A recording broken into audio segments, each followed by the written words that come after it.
ಕಾರ್ಯಾಚರಣೆಯನ್ನು ಇವತ್ತು ಬೆಳಗಿನಿಂದಲೇ ಶುರು ಮಾಡಿದ್ವಿ. ನಿನ್ನೆ ಮೊದಲ ಹಂತದ ಅಂದರೆ ಈಗ ಏನು ಅನಧಿಕೃತವಾಗಿ ಕಟ್ಟಿದಂಥ ಮನೆನ ಮಂಜೂರು ಮಾಡಿದ ನಂತರದಲ್ಲಿ ಅಲ್ಲಿ ಪಕ್ಕಕ್ಕಿದ್ದಂತಹ ಜಾಗವನ್ನು ಒತ್ತುವರಿ ಮಾಡಿಕೊಂಡಿದ್ದರು. ಅದನ್ನು ತೆರವುಗೊಳಿಸೋದಕ್ಕೆ ಮತ್ತು ಸರ್ಕಾರಿ ಸುಪರ್ದಿಗೆ ತಗೊಂಡು ಅಲ್ಲಿ ಕಾಂಪೌಂಡ್ ನಿರ್ಮಾಣ ಮಾಡೋದಕ್ಕೆ ಕೂಡ ಸೂಚನೆಯನ್ನು ಕೊಟ್ಟು ನಾವು ಬಂದಿದ್ವಿ. ಹಾಗೆಯೇ ಅಲ್ಲಿ ಕೆಲವರು ಸಾರ್ವಜನಿಕರು ತಿಪ್ಪೆ, ಮಣ್ಣು, ಮರಳು, ಕಟ್ಟಿಗೆ ಇದೆಲ್ಲ ಹಾಕ್ಕೊಂಡು ಏನು ಸರ್ಕಾರಿ ಜಾಗನ ಅವರ ಸ್ವಂತಕ್ಕೆ ಬಳಕೆ ಮಾಡ್ತಾಯಿದ್ರು, ದುರುಪಯೋಗ ಮಾಡೋದ್ರ ಬಗ್ಗೆ ಮಾನ್ಯ ಜಿಲ್ಲಾಧಿಕಾರಿಗಳು ಇವತ್ತು ಬೆಳಗ್ಗೆ ಸೂಚನೆಯನ್ನು ಕೊಟ್ಟ ಪ್ರಕಾರ ನಾವು ಇಒ, BO ಮತ್ತು ಪೊಲೀಸ್ ಇಲಾಖೆಯ ಅಧಿಕಾರಿಗಳು ಎಲ್ಲ ಸೇರಿಕೊಂಡು ಅಲ್ಲಿ ನಾವು ಒಂದು ಇವತ್ತು ಕಾರ್ಯಾಚರಣೆ ಮಾಡಿದ್ವಿ. ಸುಮಾರು 15ರಿಂದ 20 ತಿಪ್ಪೆಗುಂಡಿಗಳು, ಒಂದು 7-8 ಮಣ್ಣಿನ ರಾಶಿಗಳು, ಹಾಗೆಯೇ ಕಟ್ಟಿಗೆಯನ್ನು ಹಾಕ್ಕೊಂಡಿದ್ರು, ಹಾಗೆಯೇ ಪಕ್ಕಕ್ಕೆ ಮರಳನ್ನು ಹಾಕ್ಕೊಂಡಿದ್ರು. ಈ ಥರದ್ದೆಲ್ಲ ಇದ್ದಿದ್ದರಿಂದ ಜೋಳದ ಸಪ್ಪೆ ಕೂಡ ಹಾಕ್ಕೊಂಡಿದ್ರು. ಈ ಥರದ ಏನು ದುರ್ಬಳಕೆ ಆಗ್ತಾಯಿತ್ತು ಅದನ್ನು ಇವತ್ತು ಬೆಳಗ್ಗೆ ಸುಮಾರು 10:30-11 ಗಂಟೆಯಿಂದ ಕಾರ್ಯಾಚರಣೆಯನ್ನು ಮಾಡಿದ್ವಿ. ಸುಮಾರು 5 ಗಂಟೆವರೆಗೆ 2 JCBಗಳ ಜೊತೆಗೆ ಸುಮಾರು 8ರಿಂದ 10 ಟ್ರ್ಯಾಕ್ಟರ್ಗಳನ್ನ ತಗೊಂಡು ಪೂರ್ತಿ ಅವರವ್ರ ಸ್ವಂತ ಜಾಗಕ್ಕೆ ಹಾಕೋಬೇಕು ಅಂಥೇಳಿ ಕಟ್ಟುನಿಟ್ಟಿನ ಆದೇಶ ಮಾಡಿ ಇವರಿಗೆ ಮನವೊಲಿಸಿದಾಗ, ಗ್ರಾಮಸ್ಥರಿಗೆ ಮನವೊಲಿಸಿದಾಗ ಅವರು ಒಪ್ಪಿಕೊಂಡು ಅವರವ್ರ ಜಾಗಕ್ಕೆ ಅದನ್ನು ತಗೊಂಡು ಹೋಗುವಂಥ ಇದು ಮಾಡಿದರು.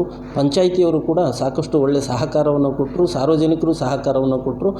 ಜೊತೆಗೆ ಇವತ್ತು ಸುಮಾರು 2 ಎಕರೆಯಷ್ಟು ಜಾಗ ವಿಶಾಲವಾಗಿ ಇರುವಂಥದ್ದು, ನಮ್ಮ ಶಾಲೆಗೆ ಅಗತ್ಯ ಆಗಿರುವಂಥದ್ದು, ಅಟ್ಯಾಚ್ ಆಗಿರುವಂಥದ್ದು ಶಾಲೆ ಜಾಗ ಅಂತಲೇ ಹೇಳೋದು. ಅದಕ್ಕೆ ಕಾಂಪೌಂಡ್ ಈಗಾಗಲೇ ಆಗಿರೋದ್ರಿಂದ ಆ ಶಾಲೆಯ ಜಾಗವನ್ನು ಪೂರ್ತಿಯಾಗಿ ತೆರವುಗೊಳಿಸಿ ಈಗ ಶಾಲೆಯ ಸುಪರ್ದಿಗೆ ಅದನ್ನು ಕೊಡುವಂಥ ವ್ಯವಸ್ಥೆನ ಮಾಡಿದ್ದೀವಿ. ಸರ್, ತಮಗೆ ಮತ್ತೊಂದು ಎಕ್ಸ್ಟ್ರಾಡಿನರಿ ಪ್ರಶ್ನೆ ಕೇಳ್ತೀನಿ ಸರ್. ತಾವು ಸರ್ಕಾರಿ ಜಾಗವನ್ನು, ಯಾಕಂದರೆ ಸರ್ಕಾರ ಮಟ್ಟದ ಅಧಿಕಾರಿಗಳು ತಾವೇ ಸರ್ಕಾರ ಇಂಥ ಜಾಗವನ್ನು ಉಳಿಸುವಂಥ ಕೆಲಸವನ್ನು ಮಾಡಿದ್ರಿ. ಅದು ನಾವು ಎಬಿಸಿಂಗ್ ವತಿಯಿಂದಲೂ ಕೂಡ ತಮಗೆ ಧನ್ಯವಾದಗಳನ್ನು ಹೇಳ್ತೇನೆ.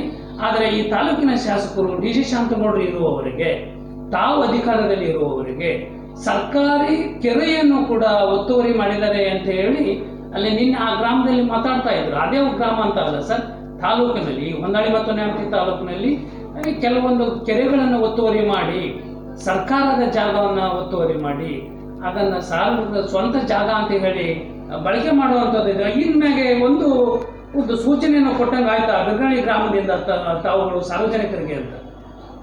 ಬೀರ್ಗೊಂಡನಹಳ್ಳಿ ಕೆರೆ ಒತ್ತುವರಿ ಆಗಿರುವಂಥ ಮಾಹಿತಿ ನನಗೇನು ಕೊಟ್ಟಿಲ್ಲ. ಅಲ್ಲ ಸರ್, ಅವರ ಗ್ರಾಮದ ಕೆರೆ ಅಲ್ಲ ಸರ್, ಬೇರೆ ಕಡೆ ಟೋಟಲ್ ಹೇಳೋದು ಈ ತಾಲೂಕಿನಲ್ಲಿ ಕೆರೆ ಇರ್ಬೋದು, ಸ್ಮಶಾನ ಇರ್ಬೋದು, ಜಾಗಗಳನ್ನ ಒತ್ತುವರಿ ಮಾಡ್ಕೊಂಡಿದ್ದಾರೆ ಸರ್ ಪ್ರಬಲವಾದ ವ್ಯಕ್ತಿಗಳು. ಇಂಥ ವ್ಯಕ್ತಿಗಳನ್ನ ಎಲ್ಲಿ ಸರ್ಕಾರ ಜಾಗ ಉಳಿಸುವಂಥದ್ದು ತಾವುಗಳು ಮಾಡಿದ್ರೆ ಒಳ್ಳೆ ಕೆಲಸಗಳನ್ನು ತಾವು ಬಿರ್ಗಳ್ಳಿ ಗ್ರಾಮದ್ದು ಮಾಡಿದಿರಿ. ಇನ್ಮೇಲೆ ತಾಲೂಕಿನ ಸಂದೇಶಗಳನ್ನು ಕೊಡ್ಬೋದಾ ಅಂತ ಹೇಳಿ ಇನ್ಮೇಲೆ? ಖಂಡಿತ ಕೊಡ್ಬೋದು. ನಮ್ಮ ತಾಲೂಕಲ್ಲಿ ಒಟ್ಟು 48 ಕೆರೆಗಳು ಇರುವಂಥದ್ದು. 48 ಕೆರೆಯಲ್ಲಿ 25 ಕೆರೆ ಒತ್ತುವರಿ, 48 ಕೆರೆಗಳು ಅಳತೆ ಆಗಿದೆ. 48 ಕೆರೆಗಳ ಪೈಕಿ 25 ಕೆರೆಗಳು ಅಳತೆ ಆದಾಗ ಒಂದಿಷ್ಟು ಮಟ್ಟಿಗೆ ಒತ್ತುವರಿ ಆಗಿದೆ ಅನ್ನುವಂಥ ವಿಚಾರ ತಿಳಿದು ಬಂದ ಹಿನ್ನೆಲೆಯಲ್ಲಿ ನಾವೀಗಾಗಲೇ ಒತ್ತುವರಿ ತೆರವು ಕ್ರಮವನ್ನು ಮಾನ್ಯ ಜಿಲ್ಲಾಧಿಕಾರಿಗಳ ನಿರ್ದೇಶನದ ಪ್ರಕಾರ ಈಗಾಗಲೇ ಕೈಗೊಂಡಿದ್ದೇವೆ. ಜೊತೆಗೆ ಪೂರ್ತಿಯಾಗಿ ಸಕ್ಸಸ್ ಆಗ್ತಾ ಬಂದಿದ್ದೀವಿ.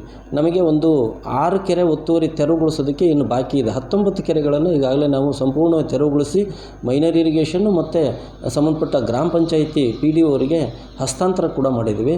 ಯಾರು ಒತ್ತುವರಿ ಮಾಡ್ಕೊಂಡಿದ್ರು ಒತ್ತುವರಿಯನ್ನು ತೆರವುಗೊಳಿಸೋದ್ರ ಜೊತೆಗೆ ಅದನ್ನ ಫೆನ್ಸಿಂಗ್ ಮಾಡ್ಕೊಳ್ಳೋದಕ್ಕೆ ಸೂಚನೆಯನ್ನು ಕೊಟ್ಟು ಸರ್ಕಾರದ ಕೆರೆಯನ್ನು ರಕ್ಷಣೆ ಮಾಡೋ ದಿಕ್ಕಿನಲ್ಲಿ ನಮ್ಮ ಟೀಮ್ ಸಂಪೂರ್ಣವಾಗಿ ಸಫಲ ಆಗಿದೆ. ಜೊತೆಗೆ ಅವರಿಗೆ ಕೆರೆ ಒಂದು ತಿಂಗಳಿಗೆ ಇಷ್ಟು ಕೆರೆಗಳನ್ನು ಒತ್ತುವರಿ ತೆರವುಗೊಳಿಸಬೇಕು ಅಂತ ಟೈಮ್ ಟೇಬಲ್ ಕೂಡ ನಾವು ಹಾಕಿಕೊಟ್ಟಿದ್ವಿ, ವೇಳಾಪಟ್ಟಿಯನ್ನು ಕೂಡ ಹಾಕಿಕೊಟ್ಟಿದ್ವಿ. ಅದರ ಪ್ರಕಾರ ಒತ್ತುವರಿಯನ್ನು ತೆರವುಗೊಳಿಸುವಂಥ ಪೂರ್ಣ ಪ್ರಕ್ರಿಯೆಯಲ್ಲಿ ಯಶಸ್ವಿ ಆಗಿದ್ದಾರೆ. ಹಾಗೆಯೇ ಸ್ಮಶಾನಗಳು ಕೂಡ, ಸ್ಮಶಾನಗಳದ್ದು ಸಾಕಷ್ಟು ಒತ್ತುವರಿ ಆಗಿತ್ತು.